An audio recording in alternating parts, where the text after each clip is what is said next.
ఈ నెల 4వ తారీఖు నాడు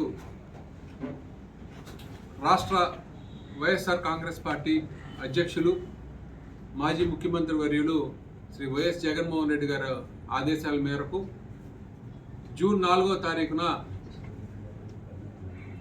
గడిచినటువంటి ఎలక్షన్ కౌంటింగ్ తేదీ పురస్కరించుకొని ఈ రాష్ట్ర ప్రభుత్వం వచ్చిన నాటి నుండి ఏ రకంగా ప్రజలు ఇస్తానన్నటువంటి హామీలన్నింటినీ వెండిపోట పొడిచి తొంగలో దొక్కి ఎలా అయితే చేసినాయో అనేది ఈ రాష్ట్ర ప్రజలందరికీ నియోజకవర్గంలో ఉన్నటువంటి ప్రజలందరికీ కూడా తెలిసేటువంటి కార్యక్రమం నిర్వహించాలని పార్టీ యొక్క ఆదేశాలతో పెనలూరు నియోజకవర్గ వైఎస్ఆర్ కాంగ్రెస్ పార్టీ కంకిపాడు మండలం ఎంఆర్ఓ కార్యాలయం వద్ద ఈ వెన్నుపోటు దినం అంటే ఈ జూన్ 4వ తారీఖు నాడు ఏ రోజైతే ఎలక్షన్లు ప్రకటించబడినాయో ఫలితాలు ప్రకటించిన నాటి నుంచి కూడా ఈ నోటి వరకు కూడా ఈ రాష్ట్ర ప్రభుత్వం ప్రజలందరినీ ఎలా అయితే వెన్నుపోటు పొడుస్తున్నారనేది తేటతెల్లం చేయడానికి ఈ కార్యక్రమం నిర్వహించడం జరిగింది. మేము భారీ ఎత్తున వైఎస్ఆర్ కాంగ్రెస్ పార్టీ శ్రేణులు, నాయకులు, కార్యకర్తలు అందరం సమాయత్తమై ఈ రాష్ట్ర ప్రభుత్వం నారా చంద్రబాబు నాయుడు గారు ఏ రకంగా ప్రజలందరినీ వెన్నుపోటు పొడుస్తున్నారనేది తెలియజేసేటువంటి మహత్తరమైన కార్యక్రమాన్ని రూపొందించుకుని మేమందరం కూడా సమాయత్తం అవటం జరుగుతూ ఉంది. ఈ రాష్ట్ర ప్రభుత్వం ఒక వర్గాన్ని, ఒక ప్రాంతాన్ని కాకుండా ఉద్యోగస్తుల దగ్గర మొదలుగొట్టుని కళ్ళుబొళ్ళు మాటలు ఎన్నో అమలు చేయలేనటువంటి హామీలు, సూపర్ 6 అన్నాడు, సూపర్ 7 అన్నారు, 134 హామీలు మించి అన్ని హామీలు ఇస్తానని చెప్పినటువంటి ఈ రాష్ట్ర ప్రభుత్వం ఈ వెన్నుపోటుదారుడుగా పేరు పొందినటువంటి ఈ చంద్రబాబు నాయుడు, ఎందుకనంటే ఈ మాట ఆయనకి తప్పితే ఎవరికీ వర్తించదు. వెన్నుపోటు అనే ఒక పదం ఎవరికైనా కరెక్ట్గా సెట్ అవుతుంది అంటే అది కేవలం నారా చంద్రబాబు నాయుడు గారికి అనేది మీ అందరూ ఈ వేదిక ద్వారా మీరు తెలియజేసుకుంటా ఉన్నాం. పార్టీ ఆయన సొంతం కాదు, పార్టీని వెన్నుపోటు పొడిచి లాక్కున్నటువంటి సందర్భం. అలాగే వచ్చిన నాటి నుండి కూడా అన్ని పచ్చి అబద్ధాలు, అబద్ధానికి ఒక రూపం ఉంది, ఒక రూపం ఎవరైనా ఉన్నారు అంటే అది వెళ్ళి చంద్రబాబు నాయుడు గారు.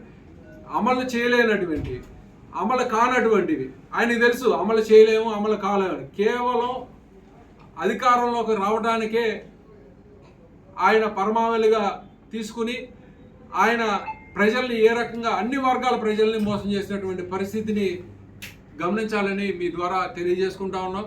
వాలంటీర్లకి 5,000 కాదు, 5,000 ఇస్తే ఏం సరిపోతుంది, 10,000 ఇస్తామని చెప్పారు, వాళ్ళని మోసం చేశారు. ఈ రేషన్ డిపో ఎవరైతే డిపో వెహికల్స్ ఎవరెవరైతే నడుపుతున్నామో మేము ఈ వెహికల్స్ అన్నింటినీ వినియోగించుకుంటామని చెప్పారు, వాళ్ళని దగా చేశారు. విద్యార్థులకు ఫీజు రియంబర్స్మెంట్ నీకు 15,000 నీకు 15,000 అంతమంది ఉంటే అంతమందికి ఇస్తామని చెప్పారు, వాళ్ళని దగా చేశారు. అలాగే 50 ఏళ్ళు నిండినటువంటి మహిళలందరికీ మీకు 15,000 18,000 ఇస్తామని చెప్పారు, వాళ్ళు మోసం చేశారు. నిరుద్యోగులందరికీ నిరుద్యోగ వృత్తి ఇస్తా అన్నారు, వాళ్ళు మోసం చేశారు. విద్యార్థులకు ఫీజు రియంబర్స్మెంట్ గడిచినటువంటి సంవత్సరం మాసంలో ఒక్కళ్ళకు కూడా జమ కట్టినటువంటి పరిస్థితి. అదేమంటే డేటా లేదంటా ఉంటారు.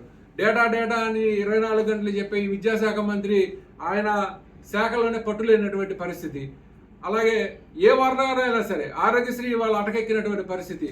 ఇవాళ ఆరోగ్యశ్రీ పేదవాడు వెళ్ళి కార్పొరేట్ హాస్పిటల్లో వైద్యం చేసుకునే ఉసులుబాటు కల్పించినటువంటి డాక్టర్ వైఎస్ రాజశేఖర రెడ్డి గారి పథకాన్ని అటకెక్కించినటువంటి పరిస్థితి. మరి ఇవాళ ప్రజలు ఉచిత బస్సు అన్నారు, బస్సులు లేవు.